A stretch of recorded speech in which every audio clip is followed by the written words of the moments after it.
Ok. Muy buenos días a todas, a todos, a todes quienes nos acompañan el día de hoy. Vamos a dar inicio a la presentación de un libro que tiene un título muy sugerente y pues si el título es sugerente, el contenido está también bastante interesante. Bueno, me permito presentar en primer lugar al doctor Ángel Cristian Luna Alfaro, que nos acompaña aquí del lado derecho. Bueno, primero lo más importante, porque así lo ha puesto en su semblanza. Es compañero de Anaí, papá de León y Beta, hijo de Edith y Ángel, hermano de Eder. Nació en Orizaba, Veracruz, México. Criado en Acayucan, Veracruz, con pinceladas de Chiapas y adoptado por Jalapa, la Ciudad de México, Oaxaca, Michoacán, Tlaxcala, Jalisco y muchos no lugares. El doctor Ángel Cristian Luna Alfaro es licenciado en Historia por la Universidad Veracruzana, maestro y doctor en Historia y Etnohistoria por la ENA, con especialidad en Historia y Antropología de las Regiones. Actualmente es profesor investigador de tiempo completo titular A, adscrito al Departamento de Humanidades, Artes y Culturas Extranjeras del Centro Universitario de los Lagos de la Universidad de Guadalajara. Es integrante del Cuerpo Académico Cultura y Sociedad de la UDGCA 731. Y bueno, entre su producción destaca los textos Violencia de Género en Relaciones de Pareja, ese es de este año. Luego habíamos de presentarlo también. Elementos para hacer el que se presenta hoy, para hacer una tesis y no plagiar en el intento. ¿Para qué usamos el pasado? Historia cultural, apuntes desde México. Políticas para vidas en situación de prostitución. Aportes desde la antropología, masculinidades, prostitución y trata de personas. Bueno, todos estos textos entre el 2021 a la fecha. Bueno, varios, ya nos tendrá que contar luego dónde los conseguimos. Y también nos acompaña el doctor Jesús Torres, muy de casa, por muchas razones, egresado del doctorado en política de los procesos socioeducativos, es profesor de secundaria, pues también ha elaborado una tesis.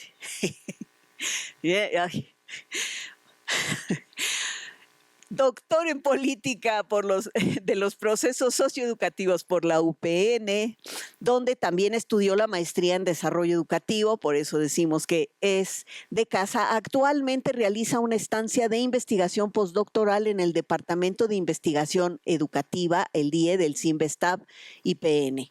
Es profesor de secundaria por parte de la Autoridad Educativa Federal de la Ciudad de México.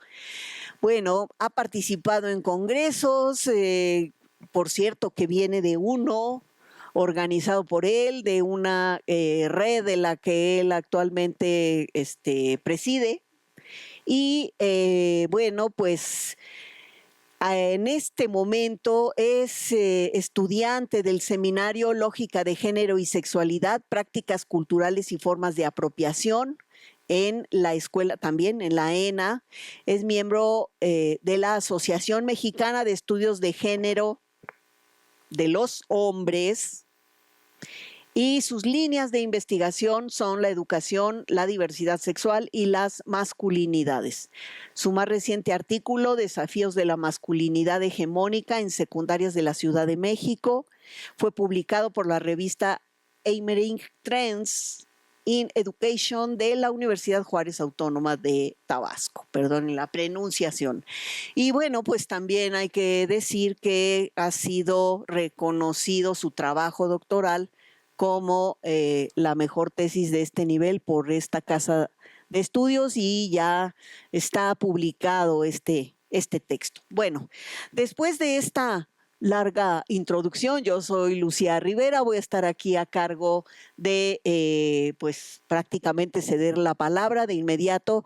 Primero, el doctor Ángel Luna toma la palabra y bueno, pues luego el turno de nuestro querido amigo Jesús Torres y pues algún comentario por ahí que yo pudiera aportar, lo haré en su momento.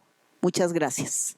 Bien, pues muchas gracias por esta presentación y también por la invitación de un lugar que también considero mi casa. Digo, por ahí me aventé una especialización en estudios de género hace unos 2 años, nada más que allá en Guadalajara, ¿no? Y bueno, pues también me gusta autonombrarme como parte de la UPN y bueno, agradecer pues sobre todo aquí al doctor Jesús, que tiene un rato que comenzamos a tener esta amistad, a acercarnos por ahí. Creo que primero fue como más bien como una relación facebookera, ¿no? Y de repente me enteré que se estaba titulando, que era reciente su experiencia, y eso también me sugiere invitarlo a participar en este texto, ¿no? Fíjense que yo comencé a dar clases a los 19 años. Creo que para bien o para mal, todavía no lo sé. Seguro me tienen que evaluar mis estudiantes al respecto. Claro que comencé a dar clases a nivel bachillerato. Por ahí había una ausencia de un profesor, nos dijeron. Apenas si llevaba yo un par de años de la licenciatura y le entramos al quite a tratar de cubrir las ausencias del profesor en materia de historia, precisamente, ¿no? Eran otros tiempos, eran otras circunstancias de vida, ¿no? Era un tiempo donde todavía, por lo menos en Jalapa, Veracruz, no había internet o era muy poco, ¿no? El servicio era muy caro, era muy deficiente, ¿no? Y comienzo a mencionar este asunto porque de un tiempo a la fecha muchos estudiantes utilizan este tipo de herramientas para enterarse sobre el mundo, ¿no? Sobre la cultura y demás, pero también plagian. Es una actitud bastante normatizada, ¿no? Y aunque de eso también habla el libro, también nos toca proponerlo en un tiempo, y yo creo que ese es como un asunto que me parece de interés en el texto, y así lo abrimos en la introducción, ¿no? Y es comenzar a preguntarnos, pues, ¿qué hacemos con todos esos funcionarios y funcionarias, no solamente de México, sino del mundo, que plagian, ¿no? Que plagian su trabajo de tesis y así lo presentan e incluso sirve como pues, sí, para catapultarlos, ¿no? En alguna instancia de gobierno, ¿no? La introducción de este texto comienza a narrar casos, pues, de personas que incluso imparten la justicia en nuestro país, ¿no? Es decir, se encargan de determinar elementos de, pues sí, de leyes, de normas, ¿no? Pero además, bueno, pues tienen estos plagios, ¿no? Hay gente que está colaborando regularmente con ellos y les acaban haciendo, pues, la tesis, ¿no? Y se titulan de esa manera y así se presentan, ¿no? Y así tienen también grandes puestos, así determinan políticas públicas y así hacen un montón de cosas en nuestro país, ¿no? Entonces, este texto no solo persigue la posibilidad de sugerirle a alguien ciertas rutas para cómo hacer tal vez este trabajo de investigación que denominamos tesis, ¿no? Sino también es un posicionamiento político que se atreve a interrogar cómo hay ciertos lugares en este mundo, ¿no? Donde cuando se detecta el hecho de que alguien está plagiando su trabajo, le cuesta el empleo, ¿no? Y hay un juicio digamos, mediático, ¿no? Pero en el caso mexicano no ha sucedido eso. No tenemos esa fortuna, me atrevería yo a mencionar, ¿no? A diferencia de algunos otros lugares, y ese es como un punto que nosotros planteamos en este texto, ¿no? Miren, les presento al niño, al niño, a la niña, ¿no? No sé cómo le quieran llamar ustedes, ¿no? Este es nuestro bebé, ¿no? Nació el año pasado más o menos, pero en realidad comenzamos a proponerlo a inicios de este año, ¿no? Y hoy vamos a platicar un poquito de estos dos capítulos, pues no nos vamos a atrever a abordar todos, ¿no? Porque tampoco hay tanto tiempo y no sé que se nos vayan a dormir la gente, no sé. Entonces, el texto está dividido en 3 partes. La primera tiene que ver con ética, derechos de autor y protocolos de seguridad, que es ante todo el tipo de trabajo que yo emprendo de un tiempo a la fecha, a partir de la experiencia que tengo de trabajar en entornos donde hay trata de personas con fines de explotación sexual, ¿no? Esa es mi chamba, y que pues de un tiempo a la fecha estamos tratando de teorizar, de comenzar a plantear también ciertos diagnósticos para crear programas de intervención con hombres que ejercen violencia sexual en el estado de Jalisco. Es un trabajo bonito cuando se logran algunos aspectos, pero extremadamente peligroso y también desgastante, porque fíjense que a veces algunos varones pues sí tienen la apertura de comenzar a dialogar estos temas, pero las autoridades no.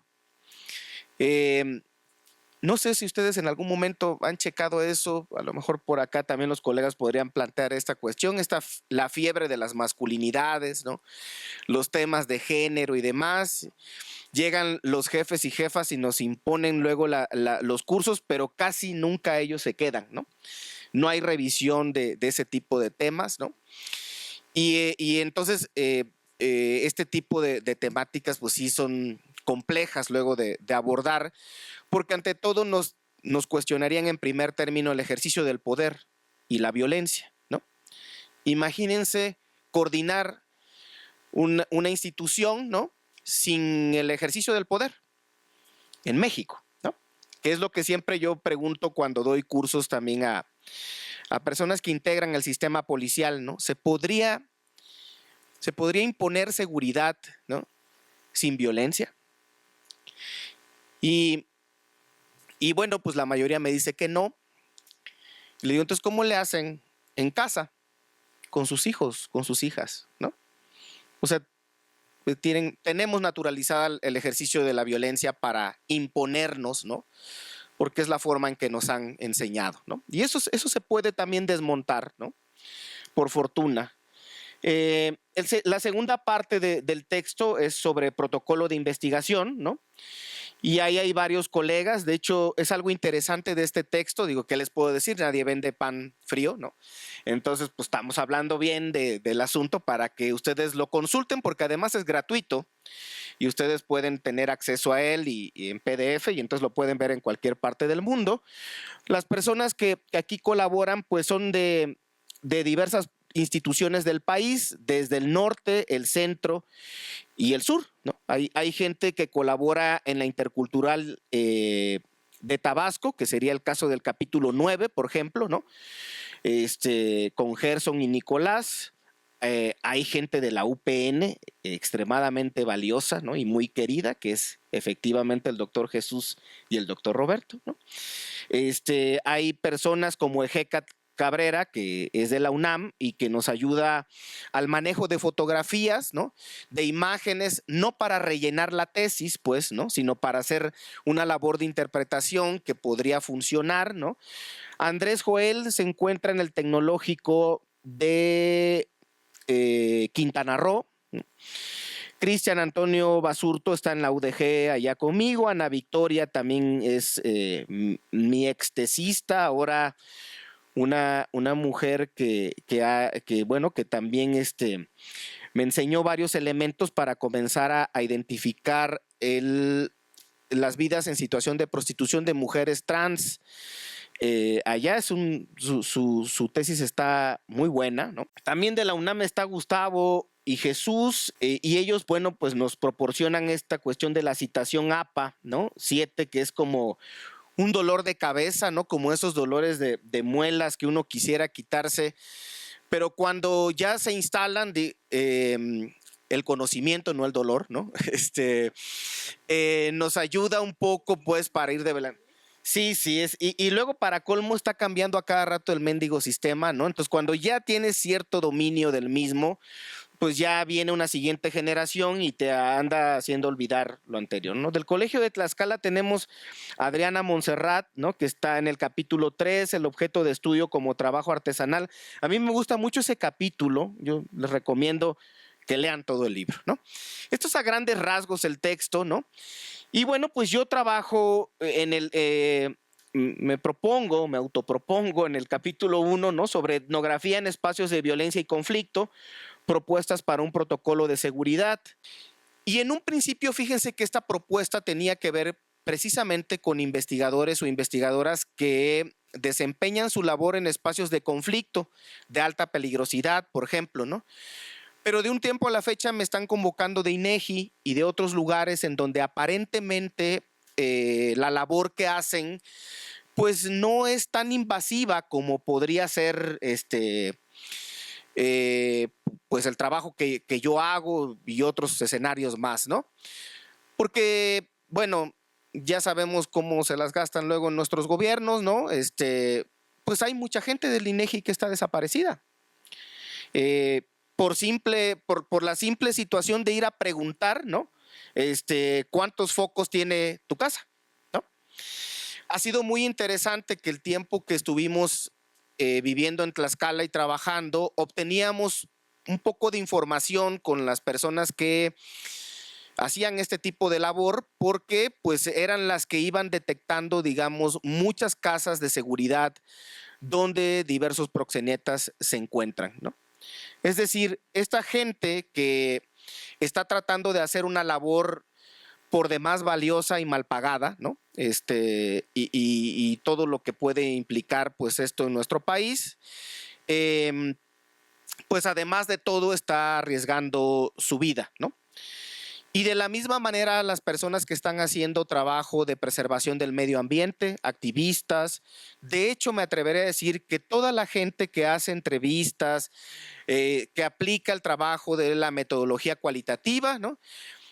Peligra en nuestro país, en un país en donde ya no puedes preguntar cómo te llamas, dónde vives, ¿no? O a qué te dedicas, porque eso puede ser sinónimo de una sospecha, ¿no? ¿Por qué quieres saber eso de mí, ¿no? Entonces hay gente que comienza a alarmarse, a tener un sinfín de actitudes muy complejas, ¿no? Y esa cuestión te puede significar, como ya lo mencioné, la vida. De eso trata mi capítulo, ¿no? Y bueno, pues de alguna manera es plan con maña, porque pues sí soy como soy el coordinador del texto, pues no me puse yo a andar consultándole a los colegas si querían que fuera mi primer capítulo, no, ¿verdad? O sea, fue puro gandallismo, ¿no? Y yo lo tengo que reconocer aquí enfrente de ustedes, hermanos y hermanas, ¿no? Sin embargo, sí me parece, digo, mi justificación es lo que acabo de mencionar, ¿no? Es como comenzar a plantear y ante todo sí poner aquí en la mesa una vez más que para hacer un trabajo como este necesitamos también saber de ética profesional, que es un proceso formativo que está bastante distanciado cada vez más en la formación de las licenciaturas, de las maestrías y de los doctorados. Sin eso, lo que está sucediendo cotidianamente, pues, es este plagio regularmente, ¿no? En fin, pues ya tengo algunos años dando clases. Esta propuesta tiene que ver una vez más, con esta posición romántica que tenemos desde la docencia, creyendo que en primer término nos van a leer, en segundo término nos van a entender, ¿no? Y en tercer término lo van a ejecutar, ¿no? Pero eso es romance nada más, ¿no? Ya tendré que revisar este asunto con mi terapeuta y revisar también los trabajos de Coral Herrera al respecto del amor romántico, ¿no? Pero si yo me quito eso, colegas, pues ya no me voy a dedicar a la docencia, ¿no? Que tiene mucho que ver con el cuento de Kafka del artista del hambre, ¿no? Bueno, entonces, bueno, de eso trata este texto, de eso trata a grandes rasgos este libro, y yo voy a hacer lo posible por concluir aquí, por dejar esto en puntos suspensivos, para ver si es posible tener un diálogo con la gente que el día de hoy está aquí asistiendo, y si quieren preguntar algo, a lo mejor armamos esto un poco más sabroso, y yo le paso el micrófono también a mi colega Jesús para que él también nos diga de qué va el capítulo que también hizo pues al lado del doctor Roberto, ¿verdad? Bueno, pues gracias, eso es lo que yo quería platicarles esta mañana. Tarde creo que es, ¿no?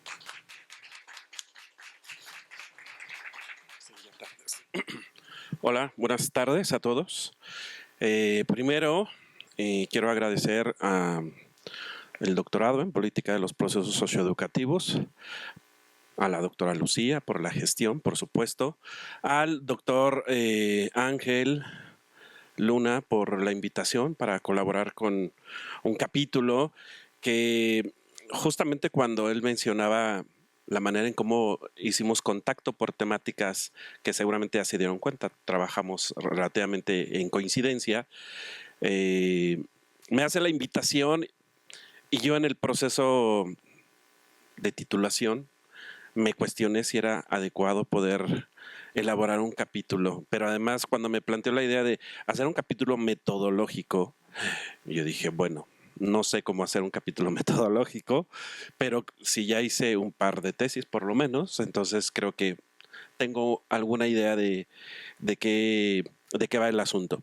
Sin embargo, había una intención, por lo menos de mi parte, de incorporar al doctor Roberto como parte del capítulo, y algo que le propuse a los dos doctores, tanto al doctor Ángel como al doctor Roberto, es poder elaborar un capítulo, un artículo que fuese en dos vías. Primero pensando, antes de explicar esas dos vías, primero pensando en que pues cuando uno es estudiante y revisa textos sobre metodología, cualquiera que sean, en este caso cualitativa, generalmente lo que encontramos son textos muy prescriptivos. Pareciera ser que uno tiene que seguir unos pasos muy concretos, y también es cierto, pero también es cierto que uno puede hacer otras cosas adicionales, no solamente seguir esos pasos.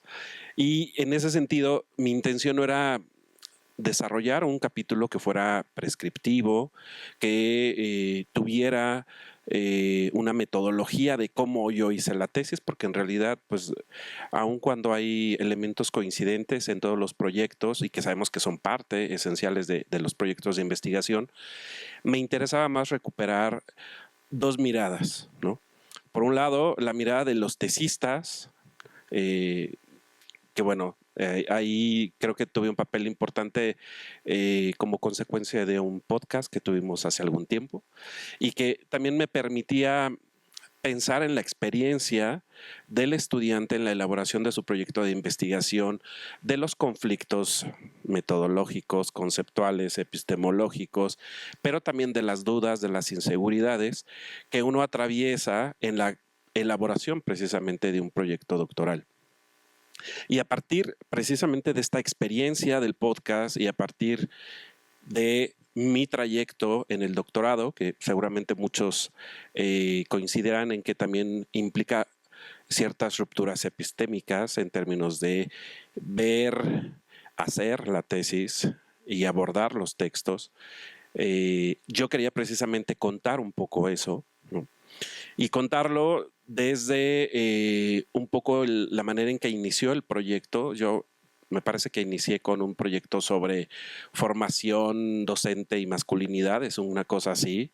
Y a lo largo del primer semestre, año, si no recuerdo, hicimos como 40 cambios, no es cierto, como unos 10 cambios, que implicó ir construyendo o problematizando mi interés de estudio.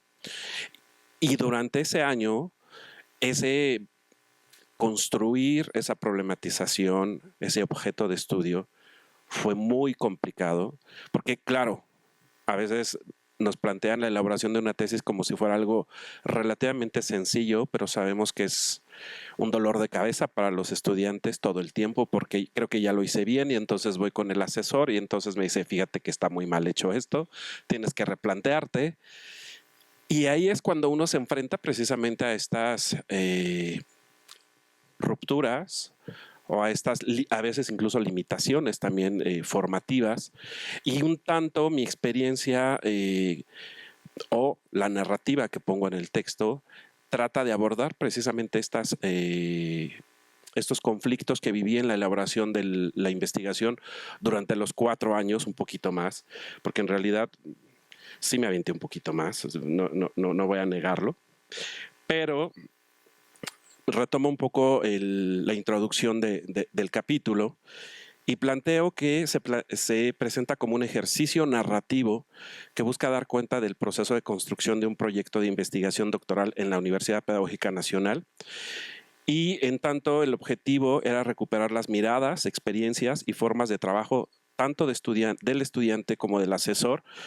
Por ello, y ahí es donde hago el énfasis, no se trata de una prescripción metodológica, sino de una reflexión del trabajo desarrollado desde el doctorado en política de los procesos socioeducativos. En este primer momento se presenta la experiencia del estudiante, sus dificultades para acercarse a la construcción de su objeto de estudio y el planteamiento de su problematización, que derivó en la tesis Desafíos a la masculinidad hegemónica, prácticas disruptivas en secundarias de la Ciudad de México. Este ejercicio muestra el reto metodológico y epistémico durante el trayecto formativo del posgrado. En el segundo momento, y aquí es donde entraba Roberto, por supuesto, pero bueno, no está, y era importante recuperar también su experiencia, porque creo que muchas veces se centra la experiencia de la elaboración de tesis solo en el estudiante y no en el asesor, y ellos también tienen retos muy importantes. Seguramente a veces han de decir, ya no quiero dirigir este proyecto, ya quiero mandar lejos a mis estudiantes porque no saben cómo hacer, no saben leer, no saben todo lo que sabemos que ocurre, pero en ese sentido me parece importante también recuperar la experiencia de Roberto, particularmente sobre mi proyecto. Y entonces, este segundo momento del texto, el asesor relata su propia experiencia en la dirección de tesis y se pone énfasis en la guía y acompañamiento al tesista, a sus limitaciones, dificultades, a los retos en el desarrollo del proyecto de investigación, así como a la puesta en práctica de su experiencia como investigador, los recursos empleados para la finalización del trabajo y la consecuente obtención del grado. Evidentemente, esto lo que plantea es que la elaboración de un proyecto doctoral no es un trabajo solo del tesista, es un trabajo en equipo, sí, particularmente de manera directa con el director de tesis, porque además se convierte pues en una lucha permanente de vamos a hacer, vamos a trabajar, de negociaciones también. Y además también de un trabajo colectivo, porque aquí no hay que quitarle mérito a los lectores, al comité tutoral, que en este caso, bueno, pues una de las involucradas de manera muy importante en la elaboración de mi proyecto de investigación, pues es la doctora Lucía, que está aquí con nosotros.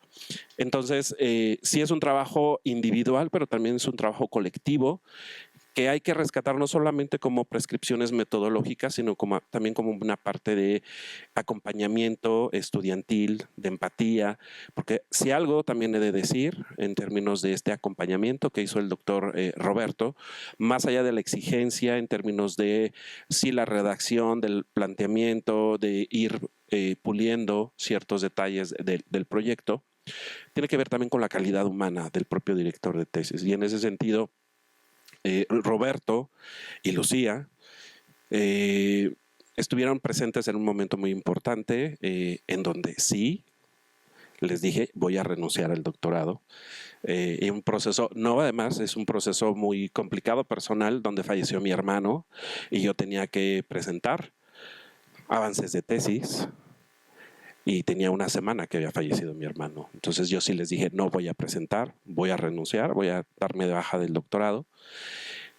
Y ese año particularmente de duelo, que además decidí dedicarme en 4,000 actividades para poder sobrellevar el duelo, el acompañamiento de Roberto y de Lucía a nivel personal, más allá del acompañamiento estudiantil o de como director de tesis o como asesora, pues el acompañamiento personal fue muy importante. Y a veces eso también se deja de lado cuando se habla de la elaboración de los proyectos de tesis. Entonces creo que el papel de Roberto y de Lucía en este caso también fue muy importante para la elaboración de la investigación. Bueno, pues muchas gracias, y no puedo evitar aquí meter la cuchara y comentar algunas cuestiones porque, bueno, pues me siento interpelada no solo por las alusiones directas, sino porque todo este texto tiene que ver con nuestros dolores de cabeza, quereres, nudos, preocupaciones, y bueno, pues está uno constantemente pensando y dándole la vuelta a estos avatares de la investigación. Y sí, como dice Jesús, pues no solo sufre el asesorado, también los que hacemos el trabajo de asesoría. Y sobre eso quisiera hacer un comentario, porque tal vez la continuación o en algún momento efectivamente rescatar la mirada, la experiencia y los avatares de quienes asesoramos, porque en verdad yo no puedo en este momento, con todos los años a cuestas en este proceso de aprender, porque es eso, un proceso de aprendizaje constante. No hay recetas. Y creo que aquí algo que es fundamental es el asunto de la relación. Para mí la asesoría fundamentalmente es un tema de el tipo de relación que se establece. Y esa relación, al menos para mí, significa en buena medida también una relación de cuidado, una relación de afecto. Porque pues sin eso me parece que es muy difícil llegar a buen puerto. Entonces, pues sí, uno en buena medida tiene que hacer también ese trabajo de sostener, de apoyar, de acompañar, pero también al revés, porque hay respuesta del otro. Eso hace que las cosas, por más complicadas que vayan resultando a lo largo del proceso, pues finalmente se vayan desatorando, ¿no? Y vayan fluyendo. Quiero además traerlo a colación porque de repente pensamos que estos temas de los vínculos afectivos y del cuidado del otro no son importantes. Y claro que lo son. Y aquí estamos hablando de procesos de construcción, de objetos de estudio, de protocolos, de desarrollo de investigaciones a nivel de posgrado. Y eso me lleva a comentar y a reiterar la invitación, en verdad, a que descarguen el texto y lo revisen. Hay material súper interesante, no solo por lo que han comentado, en este caso el coordinador y uno de los autores, sino porque no es un texto de metodología de esos aburridos, que además hay toneladas, sino un texto que está situado, que disciplinarmente e institucionalmente y en términos también de problemáticas abordadas. Entonces resulta muy atractivo, y quiero hacer un breve comentario en particular sobre el capítulo 3. No puedo evitar hacer una mención a esto, que es justamente el objeto de estudio como trabajo artesanal. Apuntes para su construcción. Excelente, porque justamente no es la receta, sino la experiencia de alguien que ha podido representar, me parece que con bastante acierto y con bastante claridad, muy didácticamente además, lo que es este proceso del investigador como un artesano, como alguien que va labrando la pieza, que le va dando forma, que va descubriendo aristas que ni siquiera había contemplado. Y eso es, pues yo creo que los que tenemos el gusto por la investigación, es la clase de cosas que nos dan placer, que nos dan gusto, que nos hacen disfrutar, de pronto hacer descubrimientos de cosas que ni siquiera pensábamos.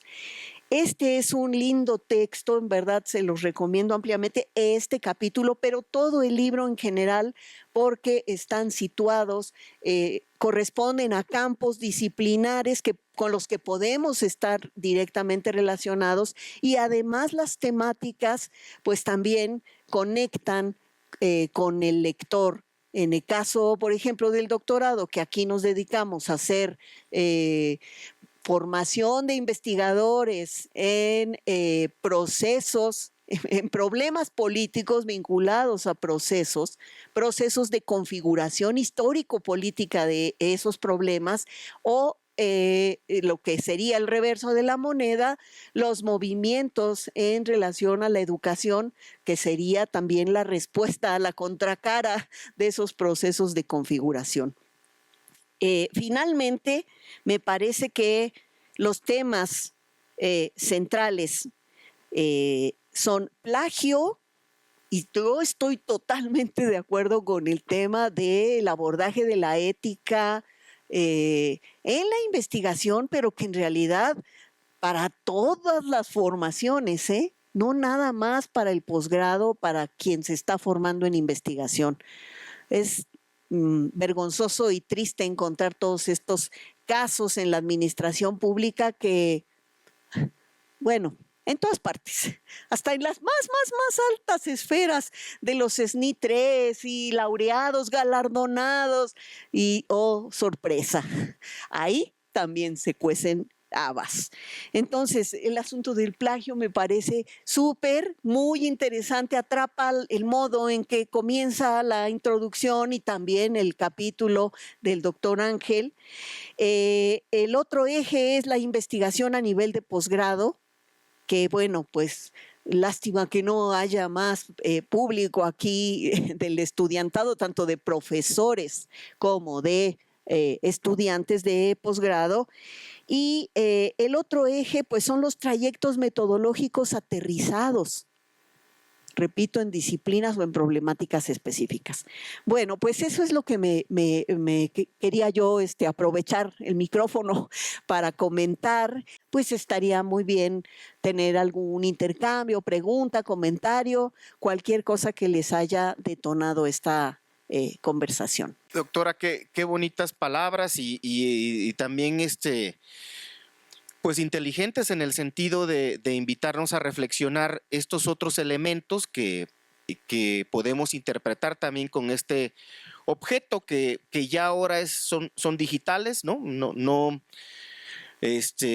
Ya hay estas formas de evaluarnos así, ¿no? Y que además lo pueden bajar, digamos, en el portal de la Universidad de Guadalajara.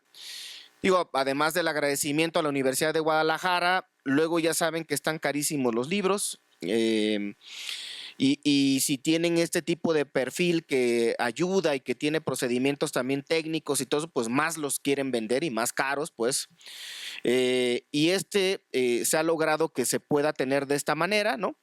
Pero fíjense que lo que estaba comentando la doctora ha provocado en mi cabeza pues otra propuesta de libro, no sé si quisieran participar, ¿no?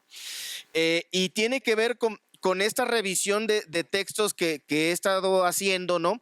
Y generalmente hay estos manuales tortuosos, ¿no? Aún el de Humberto Eco, que de repente, y los clásicos y todo eso que uno anda viendo, ¿no?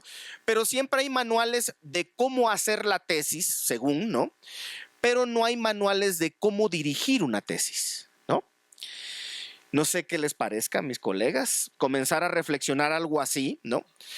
Es una tentación de esas así como muy narcisista, ¿no? Que en algún momento alguien, el terapeuta va a decir, no, espérate, no podemos ir hasta allá, ¿no? Pero creo que hay varios elementos éticos y uno de ellos lo acaba de mencionar la doctora, ¿no? Y el tema de tejer las relaciones humanas, ¿no? Cuestionarnos también todo este tema del abuso sexual y los acosos que se van presentando, que es una práctica lamentable, ¿no? Incluso muchas relaciones de profesores que dirigen, profesores y profesoras también, que dirigen tesis y que acaban en matrimonio, ¿no? Y que es algo que no hablamos, ¿no? En el gremio. Es como esas cosas penosas que tienen las familias, ¿no? Y que ya saben cómo resolvemos en México los problemas, no hablando de ellos, nada más, ¿no? Y ya creemos que con eso ya se soluciona la bronca, ¿no? Y al rato el monstruo se vuelve más grande, ¿no? Y eso es algo que también tenemos que plantear. Digo, hay gente que yo admiro mucho en el ámbito académico y que le acaba dirigiendo la tesis a la novia, a la esposa y demás. Y entonces, gente que admiro, ¿no? Ética, que tiene muchas cuestiones ahí interesantes, pero que al rato tiene esa actitud, ¿no? Y bueno, tenemos que comenzar a cuestionarnos eso, ¿no? Hay muchos estudiantes que también luego dicen, pues es que nunca puedo ver a mi director o directora de tesis, no está. Quién sabe quién es, ¿no? Nunca tiene tiempo, pues ese es ni 80, y entonces pues ya esos vuelan, ¿no? Y sobre el pantano y jamás se manchan las alas, ¿no? No comen, ya son seres etéreos, ¿no? Entonces nunca los ven, ¿no? En fin, hay un montón de cosas y protocolos que creo que podríamos proponer. Yo lo dejo ahí en la mesa, no sé si de repente a alguien le llame la atención comenzar a pensar estos asuntos, ¿no? Y sí, efectivamente el trabajo de Adriana, que es el que mencionaba la doctora aquí, que por cierto es actualmente la secretaria académica del Colegio de Tlaxcala, ¿no? Ella también es una profesora que se especializa en el estudio del turismo rural, ¿no? Y lleva muchos años, es una persona muy joven, ¿no? Pero lleva muchos años ya batallando con este procedimiento de cómo hacer tesis multidisciplinarias. Por ejemplo, gente que llega con una formación en el ámbito de ciencias políticas o de computación o de contaduría, y entra al mundo del turismo, por ejemplo, ¿no? Entonces, ella tiene que generar estas actitudes, digamos, y posiciones más, ¿cómo se llama? Pues flexibles e invitar a la gente a seducirla, pues, a que pueda hacer su trabajo de una manera no lineal, ¿no? Por otra parte, pues cuando uno trabaja en universidades interculturales en nuestro país, también acabamos detectando que no solo existe el director o directora de tesis, sino que la misma comunidad indígena evalúa el trabajo de la gente. Y eso es algo muy valioso que no suele suceder en los escenarios citadinos, ¿no? Es decir, las personas tienen que observar y evaluar si eso que está haciendo el estudiante les va a servir. Fíjense, pareciera algo tan sencillo, ¿no? Pero ¿cuántas tesis se harían o se dejarían de hacer si le preguntamos a las personas si esos trabajos van a ser útiles, ¿no? Si alguien, si aparte de defender la tesis cualquier día, ¿no? Y acaba y te exigen la copia y vas a la biblioteca y un libro más para poner, y al rato, bueno, hace tiempo, no sé si todavía siga eso, pero luego nos servía, nosotros íbamos mucho al mercado de pulgas ahí en Jalapa, ¿no? Para comprar tesis viejas y meterlas al boiler, ¿no? Neta, pues así era la cosa, ¿no? Y pues te las vendían por volumen, ¿no? O sea, porque no me da lo mismo la tesis de mecatrónica que de cualquier otra cosa, porque pues la onda era meterla al boiler, ¿no? Acuérdense aquellos tiempos donde uno metieran de acerrín y eso, todavía existen, creo, ¿no? Pero muy bonitos, por cierto, ¿no? Que te agarraba medio baño el asunto, ¿no? Tenías que bañarte en friega porque se enfriaba de volada, ¿no? Entonces, pero con una buena tesis, pues armaba el asunto, ¿no? O sea, bendito Dios, y era grandotota de matemáticas, de historia, son muy bonitas porque luego tienen 300, 400 cuartillas y aguanta un buen rato de acá que se queman, ¿no? Y ese es otro punto que yo creo que también vale la pena interrogarnos, ¿no? Hace poco estaba reflexionando con colegas de ingenierías y demás, ¿no? Investigaciones con pertinencia social, ¿no? Y ellos se preguntaban, neta, ¿a poco eso existe, no? O sea, la onda no es nada más mi cerebro, existe algo más, ¿no? Sí, güey, sí existe un mundo, ¿no? Y no todo lo que tú piensas y quieres le sirve a la humanidad, ¿no? Entonces yo creo que son otros elementos más, lo dejo también en la mesa para ver si la doctora se anima y andamos ahí coordinando un siguiente texto, a ver cuándo nos da el tiempo y las formas. Ya va a acabar el año, doctora, nos olvidamos de eso ahorita, pero a lo mejor en enero, febrero, Dios mediante, andamos ahí armando algo, ¿no? Creo que estos temas en relación al acompañamiento, al cuidado que tienen los tutores, bueno, y algo que planteaba la doctora Lucía en relación a la relación, que me parece que es fundamental entre el tutor y el asesorado, que bueno, ya también mencionaba que en mi caso fue fundamental, no solamente del tutor, sino una de las integrantes del comité, y que bueno, estuvo todo el tiempo en esa tesis, fue como la codirectora de tesis. Quiero retomar un poco también la idea de la ética en el ejercicio de la metodología. Como estudiantes, me parece que en algunos momentos también resolvemos cosas sin pensar en las implicaciones que eso pueda tener, ¿no? Y de repente el copiar, el pegar, ya me pasaron el texto y entonces pongo datos o voy al espacio, tomo la foto. Ahorita mencionaba el doctor que trabajar en contextos de violencia cada vez es más complicado y bueno, los que se dedican a hacer sobre todo metodología, bueno, trabajo de investigación en espacios, digamos, donde hay conflictos o donde hay procesos de violencia muy complicados. Podremos hablar quizá de Chiapas, Oaxaca, Guerrero, Tabasco, Jalisco, Sinaloa, bueno, todo el país. Sí es muy complicado y a mí me hace pensar, bueno, retomar la idea de que no solamente como en los estados, sino en cada vez en ciertos espacios específicos. Ahora menciono un poco el trabajo que estoy realizando, del trabajo de campo que estoy realizando en el postdoctorado. Ingresar a espacios escolares, hacer trabajo, a tomar fotos, a hacer entrevistas, implica también todo el tiempo el ejercicio ético del trabajo de investigación. Consentimiento, los permisos, o sea, uno no puede tomar fotografías, grabar, primero acceder a los espacios cada vez es más complicado, por lo que ello significa en términos de la integridad y del riesgo que se pone en el caso que estoy haciendo mi investigación, pues es igual en secundarias, pero acceder a las narrativas de los chicos, a las dinámicas sociales de los chicos, cada vez es mucho más complicado.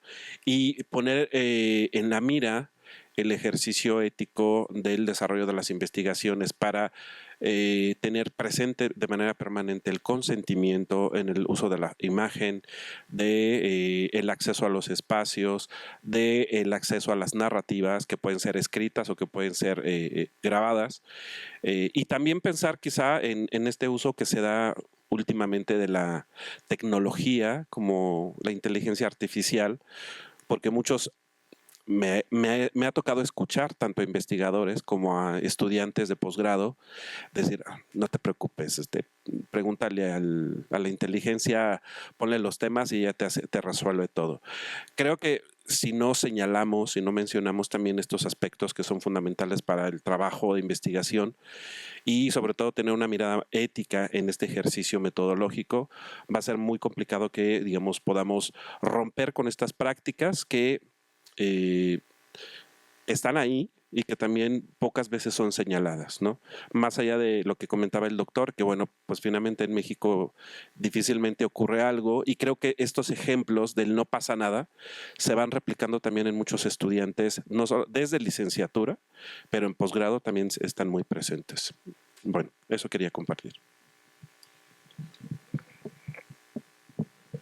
Pues muchísimas gracias. Aquí queda sobre la mesa también esta problemática ética que no es una, en realidad son muchas las vertientes. Desde plagiarse la información, las ideas de otros que ya están expuestas, plagiarse la información proporcionada por otros sin darles el debido crédito, y la contracara de esto sería la devolución a los implicados de los resultados de investigación, que es algo fundamental en la investigación en general y especialmente en la cualitativa, porque sin los testimonios, sin la información que nos dan los otros, simple y sencillamente no tendríamos nada. También la información recabada por el asesorado. Es muy común encontrar, sobre todo en ciertas disciplinas, que los asesores encargan trabajo a los asesorados y terminan convirtiéndolos en artículos para publicar, sin crédito alguno al estudiante, al asesorado. Y bueno, pues si todo esto no fuera ya bastante, también está la información procedente de la inteligencia artificial. Y ahí, bueno, pues el asunto se va enmarañando más. Pues ahí están puestos los temas, los asuntos. Creo que estaría muy bueno que comentaran lo que les provoca esta presentación, además de reiterar la invitación a que lo descarguen, lo lean, lo usen, a ver si, como dice el doctor Ángel, leer para que lo lean y en el camino deseando que lo entiendan, pero mucho más esperando que lo apliquen. Buenas tardes, felicidades por el libro. Lo voy a descargar y lo voy a revisar y leer. Son comentarios. Me llama la atención lo del primer capítulo que el profesor presentó. Y bueno, yo soy de Sociología de la Educación, profesora de la licenciatura de la materia Formación Social Mexicana siglo XIX y de una materia que se llama Historia Oral en la Investigación Educativa. Y bueno, un primer punto es, y también como una cuestión de preocupación, es precisamente lo del plagio. Ahorita me estoy rompiendo la cabeza con los trabajos que me entregaron de alumnos que estoy dudando que ellos lo hayan escrito. Yo creo que el 80% de esos trabajos. Y bueno, ahora es más difícil de detectarlo, porque no nada más es meter a Google la información a ver si lo detecta, sino que cómo la bajaron o cómo, si la inteligencia artificial la utilizaron, que estoy casi segura. Entonces, no tenemos herramientas los profesores para enfrentar este tipo de cosas que se presentan desde primer semestre, porque yo doy primer semestre y segundo semestre. Entonces, ¿cómo hacerle? ¿Qué herramientas los profesores se nos tendría que dotar? Porque esto se va sofisticando cada vez más y estos chicos y chicas que llegan a finales de semestre seguramente van a plagiar la tesis, porque se han encontrado tesis donde evidentemente está el plagio ahí.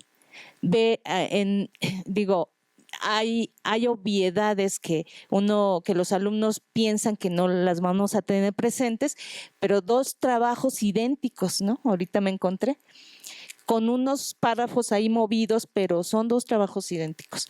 Entonces, esto se va, y además también contribuimos los profesores, que no revisamos bien. Pedimos trabajos de 20 cuartillas, de 15 cuartillas. ¿Quién va a leer esa cantidad de trabajos? Revisa. Ajá, y entonces el alumno sabe que no se le va a revisar el trabajo. Y sabiéndolo, por ejemplo, en mi caso, que les pido muy pocas cuartillas, 2 cuartillas por cabeza o 3, lo hacen, ¿no? Entonces tenemos ese problema porque cuando lleguen a este nivel van a reproducir lo que han aprendido durante esos semestres.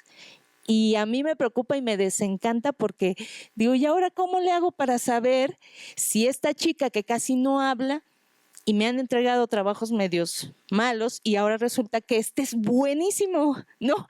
Hasta saben utilizar el punto y coma, ¿no? Entonces, sí, porque no, por lo general no lo utilizan y cuando veo un punto y coma ya me está haciendo dudar.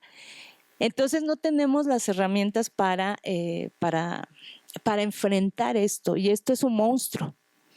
Entonces, esa es como una inquietud. Y lo siguiente, bueno, el primer capítulo, todo me llama la atención. El primer capítulo principalmente porque he hecho trabajo de campo y en zonas difíciles, en Guerrero. He estudiado la guerrilla de Lucio Cabañas y tengo una red ahí de familiares, conocidos, amigos y amigas que de alguna manera es una red también de protección, pero sí es complicado cuando nos metemos en zonas que ya está muy complicado. Atoyac, que fue el corazón de la guerrilla de Lucio Cabañas, pues en estas condiciones en que se encuentra. Bueno, eso es todo. Bueno, yo pues nomás ahí me llamó la atención sobre todo pues la cuestión del abordaje de la violencia, ¿no? Y los espacios de violencia, porque, bueno, por lo general no se ve a la universidad como un espacio de violencia, pero yo estudio cacicazgos universitarios y me llama la atención porque usted pues viene de la UDG, ¿no? Precisamente uno de los, o se me hace, ¿no? Que es el más grande, ¿no? El que encabezó Padilla. Y bueno, pero pues vemos, ¿no? Que cacicazgos universitarios y castas doradas, ahí que son dos estructuras distintas, pues son precisamente sistemas de poder, ¿no? Sumamente violentos.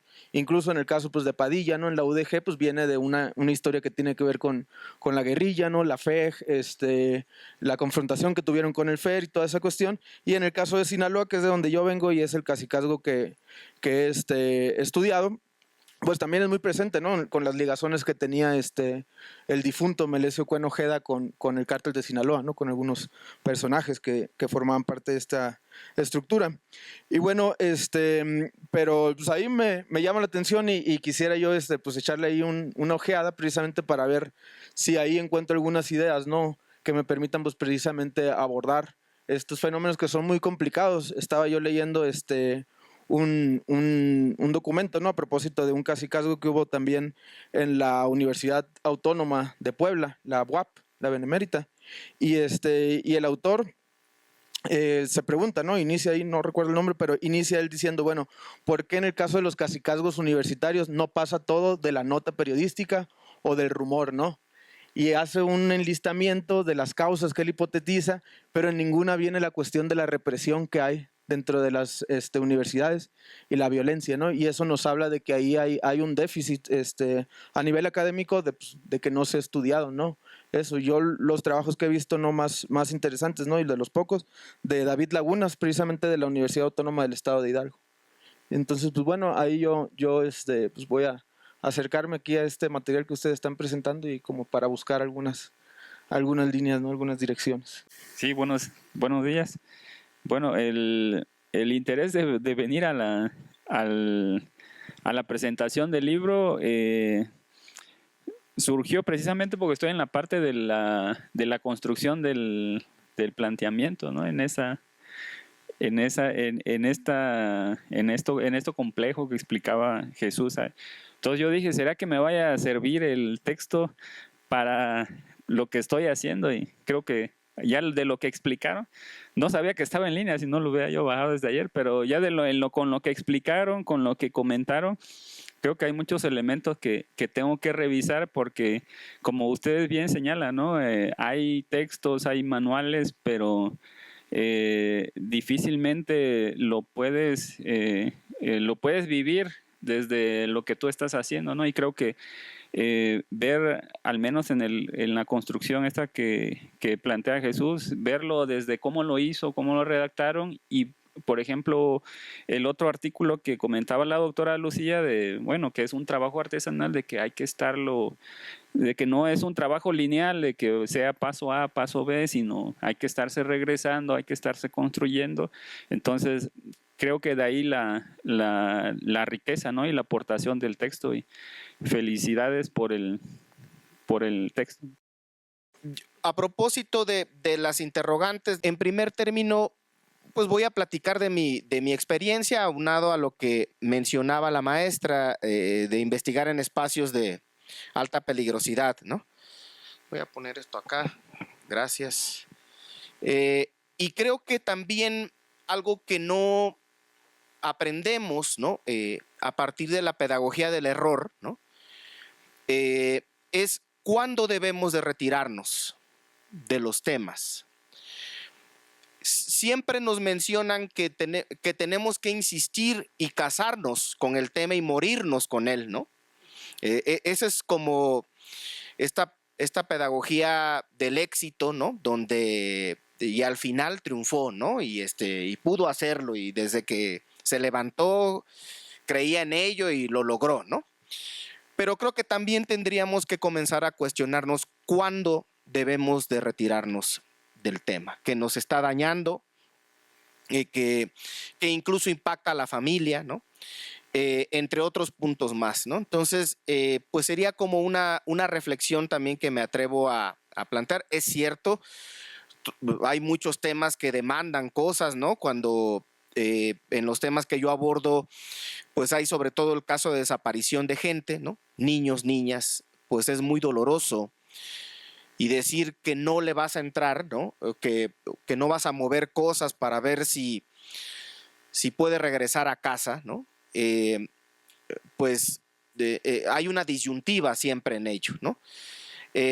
Sin embargo, también pues uno se debe a la familia, al espacio, pero sobre todo no podemos investigar si nuestra salud mental está dañada, ¿no?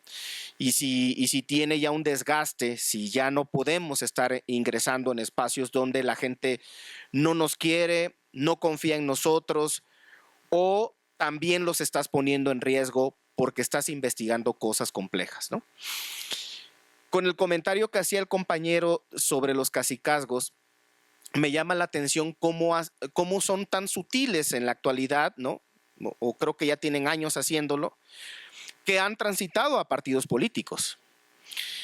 Tlaxcala, Oaxaca, Hidalgo, Sinaloa, digo, Jalisco no es la excepción tampoco, ¿no? O sea, el poder ya no solamente está dentro de las instituciones, ¿no? Sino también han decidido transitar a otros escenarios para obtener recursos, más poder, pues, ¿no? Y a partir de esos escenarios, pues van también manejando cosas, incluso inventan oficinas en el extranjero, ¿no? Para atender a la comunidad de no sé dónde. Yo luego me pregunto, pues es como esos premios, ¿no? Que a la gente, no sé cuántos tengan el chance de que los manden no sé a qué parte del mundo. Entonces, bueno, eso sucede, ¿no? Y desde luego existe tanto la represión para estudiantes como para docentes, ¿no? No todo mundo puede participar en elegir o ser elegible, ¿no? En fin, esas cosas están ahí presentes, hay un montón de violencia institucional, ¿no? Y hay desde luego mucho riesgo de autoinvestigarnos, ¿no? Y la última cuestión que ahorita me viene a la mente sobre qué hacer con los asuntos de los plagios, ¿no? A manera de comentario y de tip, lo que yo hago constantemente son pequeños coloquios en clase, ¿no? Y yo siempre les pregunto sus fuentes. Eso es lo más básico. Si ellos saben quiénes son los que están leyendo y todo eso, entonces uno se va dando cuenta que efectivamente es su trabajo, ¿no?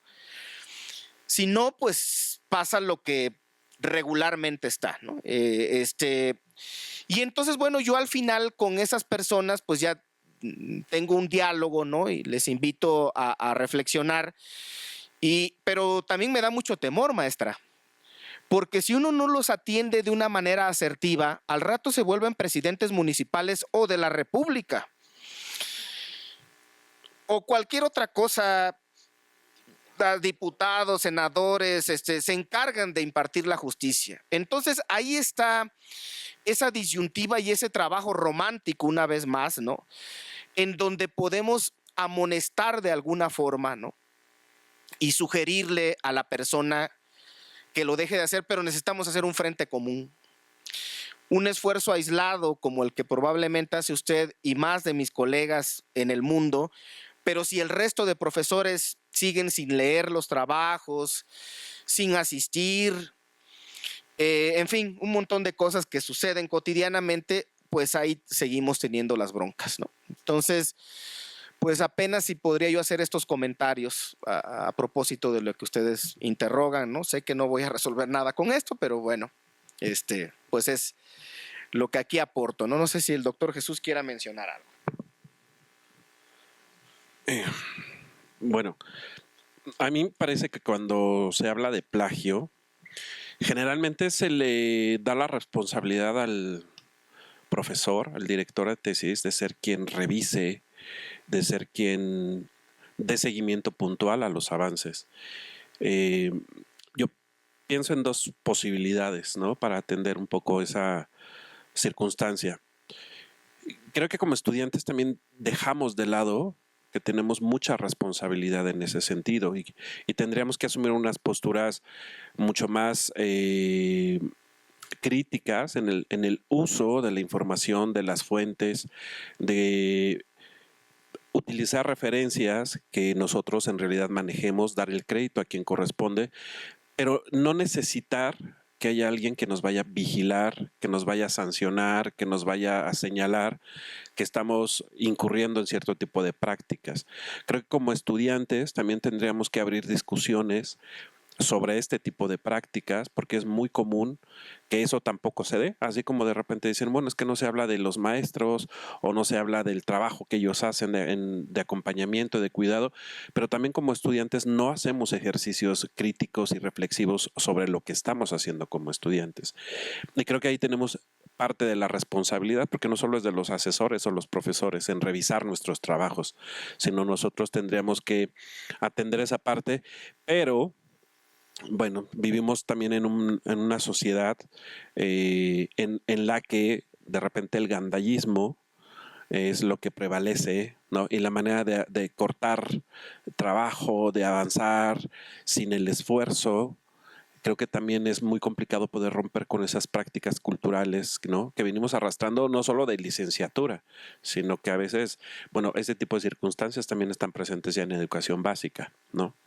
Entonces creo que desde ahí tendríamos que empezar a repensar cosas, pero sí como estudiantes tener una postura mucho más crítica respecto a este tipo de prácticas.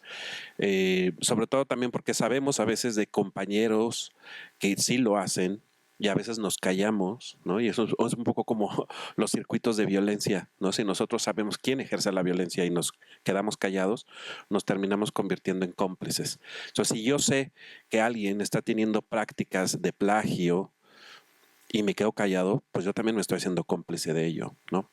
Eso por un lado. Y por el otro, pensamos ya solo como profesores, porque ya me voy a poner desde este lugar también, ¿qué podríamos hacer en términos ya del uso de la inteligencia artificial o estos chats, por ejemplo, que ya están siendo muy usados, incluso insisto, por estudiantes de secundaria, ¿no? Pues me parece que tendría que haber también una alfabetización digital, metodológica, en el uso de la inteligencia artificial para los profesores, porque efectivamente hay programas que ayudan a identificar si se utilizó algún tipo de inteligencia o algún tipo de programa para plagiar. Y incluso hay algunos que dicen, no te lo van a identificar, o sea, no van a saber que lo hizo la inteligencia, ¿no? Pero creo que también esa podría ser una posibilidad, ¿no? Puede haber otras, por supuesto, pero ahora también vienen a la mente estas dos posibilidades para atender el asunto del plagio.